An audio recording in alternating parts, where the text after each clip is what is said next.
Hello, my name's Astrid, and I'm a 60-year-old woman. I recently disowned my son because he tried to essentially poison me. I feel like I've lost my child, and while things are better, I still can't help but look back. So I figured I'd just share my story with you. I had my son, Damon, at the age of 21. We were really close, especially considering that I didn't work for a long time because my husband took care of us financially. When Damon was around 12, I went back to studying and got myself a degree.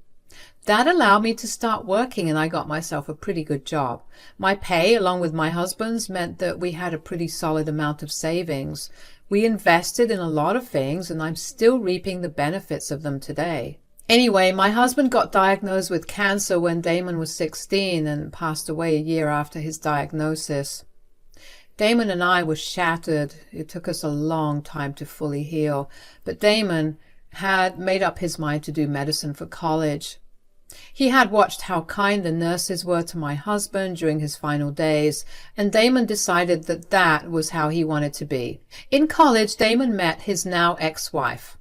The both of them got married shortly after graduating, and his wife got pregnant with my granddaughter, June.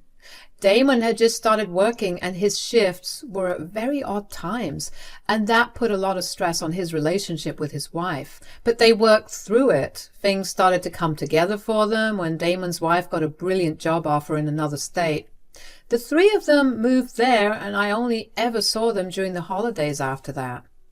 That's how things were for the next 16 years. Until one day Damon caught his wife cheating on him. He had come back home unexpectedly early and caught her in bed with her co-worker.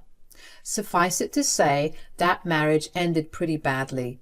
Since his ex-wife earned more money than him, she bought their house and had everything written in her name, so he had practically no right to it. She also happily gave up custody of June. Damon ended up coming back to our hometown after the divorce was finalized. He looked like a mess, and so did June. I offered to let them stay with me, but Damon insisted on getting an apartment for him and June. I helped them out as much as I could, and within a few months they didn't need me over as often. They began to settle in, and June went back to high school with ease. One day Damon called me while I was at work. "Hey, Mom." "Hi, sweetie. How's everything going? Are you settling in well?" "Oh, yeah, everything's going well." "And how's June? Is she making friends in school?" "June's a social butterfly. She's always got a whole friend group. In fact, I think it's only been a handful of times that I've returned home to only the two of us at home." "Well, that's good to hear. I'm glad things are working out for both of you." "Yeah, it's been a tough year, to say the least, but you made the move here easier than it would have been." "Nonsense." "No, June has taken to cooking recently, and she makes these lovely dishes. So while we can't do much to show you how much we appreciate you, we can most definitely provide you with some good dinners." "Oh, Damon, there's no need for all that. Let June focus her energy on studying right now. And there's no need to do anything to show me you appreciate my help. Just seeing both of you living happily is more than enough." "No, Mom, I insist. June would love to have you over as well." "All right. I would love to spend more time with both of you anyway." "Great. I'll come pick you up at around 6 p.m. this weekend." No, I'll drive over, but I'll see you there." "See you, Mom." I was genuinely touched by Damon's offer, and I was excited to spend time with both of them. When the weekend came, I went over with a bottle of wine and some chocolates for June. Damon and June greeted me warmly, and then Damon and I sat down to drink some wine. I tried to go into the kitchen and help June out as she finished cooking the meal and setting it up, but Damon insisted that I sit with him instead. Dinner was absolutely lovely. June cooked a lovely meal that was something straight out of a movie. She even made dessert. Damon kept asking me if everything was all right with the meal, and I assured him that it was. I left shortly after dinner, and while I was driving, my stomach started to hurt. Now, I don't usually get stomach aches because I take very good care of my gut health, so I knew that something was seriously wrong. I tried to power through the pain, but then I began to feel lightheaded. I knew immediately that I was having some sort of allergic reaction, so I parked at the side of the road and quickly administered my EpiPen to myself. When I began to feel a little better, I carefully drove myself to the ER. I couldn't help but wonder what the cause was. I was only allergic to sesame and tree nuts, both of which Damon knew of, so I was sure that he didn't let June put those in the food. The doctors quickly checked me in and took my vitals to make sure that I was going to do okay. They asked me to stay back for the night just to make sure that I was not going to go into anaphylactic shock later. Once I was alone in my room, I called Damon to inform him about my situation. "Mom, did you reach home safely?" "Damon, I don't want you to freak out, but I'm in the hospital right now." "What? What happened?" "Well, I don't know. On my way home, I began to feel really queasy and my skin became itchy. And I began to feel really lightheaded. I immediately knew that it was an allergic reaction." "Oh my God, did you have your EpiPen with you?" "Oh yes, thankfully. I never leave home without it, but I managed to get myself to the hospital after I administered it to myself." "What's the doctor saying?" "Everything's fine, but they've kept me here just to make sure that I'll be okay." "Okay, that's good." "Did June have any tree nuts or sesame in her food?" "No, not anything that I know of." "Did you eat something on the way back home?" "I didn't." "Do you think there must have been some sort of cross-contamination?" "I don't think so. I made sure June only cooked with freshly opened ingredients." "That's concerning then. You know what? I'm too tired to think about it. We'll just figure it out another time." "Yes, you just take your time and recover well. I'm so sorry that happened to you. I'll swing by right now and check in on you." "Oh, that's all right, sweetie." No, I insist. I'll be more careful next time. At least I hope you'll come over again another time. June was really happy that you liked her food." "Of course I'll come over again. What happened today was just an unfortunate mishap. Besides, I loved the food and I loved spending time with you guys even more." "I'm glad. I'll see you in a bit, Mom. Just get some rest until then." Damon came over rather fast and he stayed with me for a while. He made sure I was doing okay before leaving. I managed to fall asleep and went back home the next day. I was fine after that, and Damon kept calling to ensure that I was okay. It felt nice to have him care for me that much. About a week later, Damon and June invited me over again for dinner. June seemed unfazed about what happened, and I didn't dwell on it too much. Once again I tried to help June in the kitchen, but Damon insisted that I didn't help. Dinner was lovely again, but just like last time, on my way home, I got severely sick. I remember thinking that it was more than a coincidence that it happened again. I discussed it with Damon when he came to visit me in the hospital again, but he dismissed all of my concerns. I figured that I was overthinking it and let it go, although I did tell Damon that I was going to forego dinner the next week. Damon seemed upset, but agreed with me. I was completely and utterly fine for the next week, but then the week after, when I went over to Damon's again for dinner that June cooked, I got sick. I knew I wasn't being paranoid at that point. That was more than just a coincidence. I didn't bring it up with Damon when he came to visit me because I didn't want to be convinced that I was crazy. I figured that June was the one doing something to the food. She never seemed too concerned about what happened to me and never even once asked how I was feeling. The only question I had about the whole thing was why she was doing it. Was she upset about something? Was she secretly unhappy about her move to this town, and so she was lashing out at me? Or even worse, did she actually want to see me suffer? I knew that all the answers to my questions would come the next time I went over to Damon's for dinner. When Damon called again to invite me, I accepted the invite and made my way over. Once again, Damon insisted that I stay with him to talk. When I stood my ground and asked to go help June, he made me come with him to his office so I could stop myself from watching June cook, because he thought that I felt bad about not helping. I figured my best course of action would be to go with him and then sneak back out into the kitchen. While in his office, we were talking about plans for the upcoming holidays, and at some point I excused myself to go to the washroom. I excused myself to go to the bathroom. I quickly walked over to the kitchen. I got there just in time to see June pouring some sesame oil into a pan and frying some fritters in it. Well, well, well, what do we have here? Oh, Grandma, hi! Why are you here? I thought you and Dad were talking about something in his room. Yes, we were, but I came down here to check what you were making. I'm sure you know that for the past few weeks, every time I came over to eat food with you, I went home extremely sick. Oh, really? I didn't know that. If you didn't, why do you have a bottle of sesame oil? You know I'm allergic to it. You are? I didn't know that. Stop playing dumb, June. Why are you purposely poisoning me? Grandma, I swear I had no idea that you were allergic to sesame. I didn't even know that you were getting sick. Your dad usually came over to meet me after. Did you not think it was suspicious? He wouldn't tell me where he was going. I didn't think much of it because I would usually be so tired from the cooking that I would stay in my room. Does your dad know that you've been putting sesame oil in my food? Well, yeah. He bought this the night before we invited you for dinner for the first time. What? Yeah, he insisted on me using it. Every time we invite you over, he makes sure I use it. He told me to do it because you love the taste, apparently.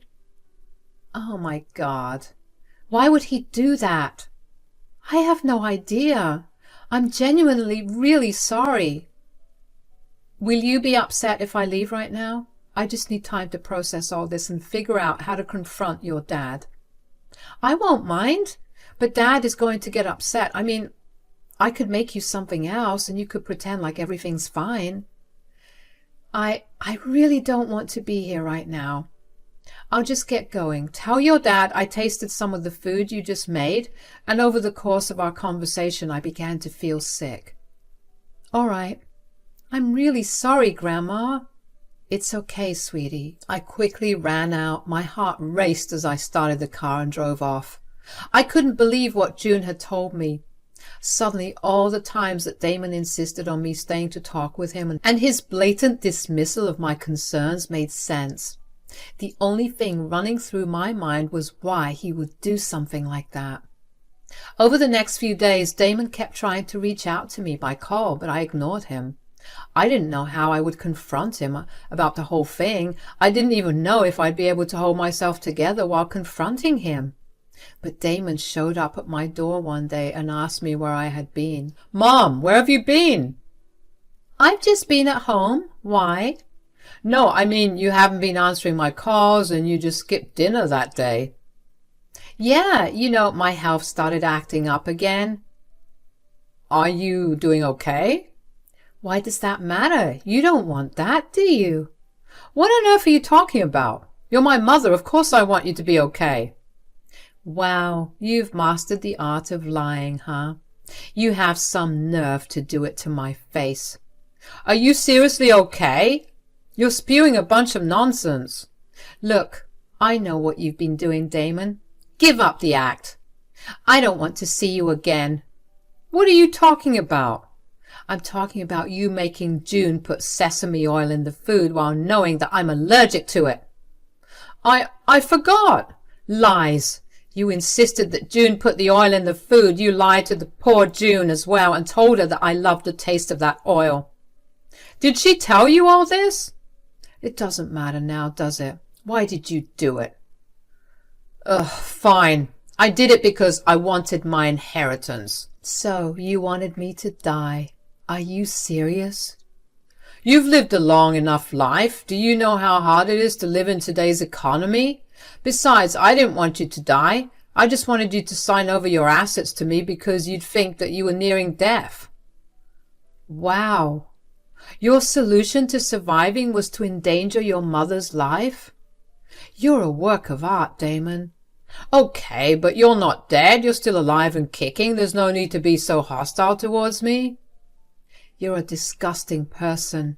I never want to see your face ever again." I slammed the door in his face. How could he be so nonchalant about it when he put my life in danger? How could he show absolutely no remorse? I had hoped that there was at least a better reason, but for money? That was the last thing I expected. I mean, if he had just checked for some help financially, I would have given it to him very readily. I cried a lot for the next few days. I kept wondering if he actually confessed to poisoning me, and then I remembered that I had a security camera outside my front door. I checked the footage and heard everything all over again, and then I knew that I never wanted to see Damon ever again. Even so, the fact was that I had lost a son. A part of me wondered if I brought him up the wrong way, which made him resort to such extreme measures instead of just openly talking to me about it. I knew the divorce was hard on him in every aspect, but this was beyond low. After a few days, the sadness and hurt began to ebb away, and a new emotion settled in me: anger. Not only had he poisoned me, but he also put June in danger. If something had to have happened to me, what were the chances that he would take the blame for it? If he was willing to poison his mother for money, why wouldn't he throw his daughter under the bus for it? I knew that I needed to protect June at all costs, so I reached out to her privately and explained to her what had happened. June was horrified at what her father had been intending to do and began apologizing profusely. She kept telling me she had no idea and at some point was bawling on the phone. I managed to calm her down and reassure her that I was not mad at her at all. I told her that I wanted her to come live with me because, in my eyes, her father was a danger. June readily agreed to that, and I told her that we'd figure out the details of her moving in soon. After that call, while I was trying to figure out how to get June to move in with me without Damon making a fuss, I realized that I wanted Damon to feel even bigger repercussions for what he did to me. So I emailed the hospital where Damon worked. I told him about what their employee had done to me and sent them the recording as proof of his admission. I called June after that and told her what I had done. I told her to have her things packed and make an excuse about staying over at a friend's place for a few days because they invited her over. June told me she would be there the next morning. Thankfully, June arrived safely. It wasn't an unbelievable excuse considering her social status at school was pretty well known. Damon didn't think much of it, as it happened quite frequently. I unblocked Damon, and it didn't take long for Damon to call me. "What the hell did you do?" "I have no idea what you're talking about." "You recorded our previous conversation." "I just wanted proof that I wasn't going crazy. I didn't want my heart to ever soften towards you because you were my son." "But you sent it to my hospital. The past few days have just been hell." "Oh, wow, look at that. The consequences of your actions have caught up to you." "They took away my medical license. My only source of livelihood is gone, all because of you.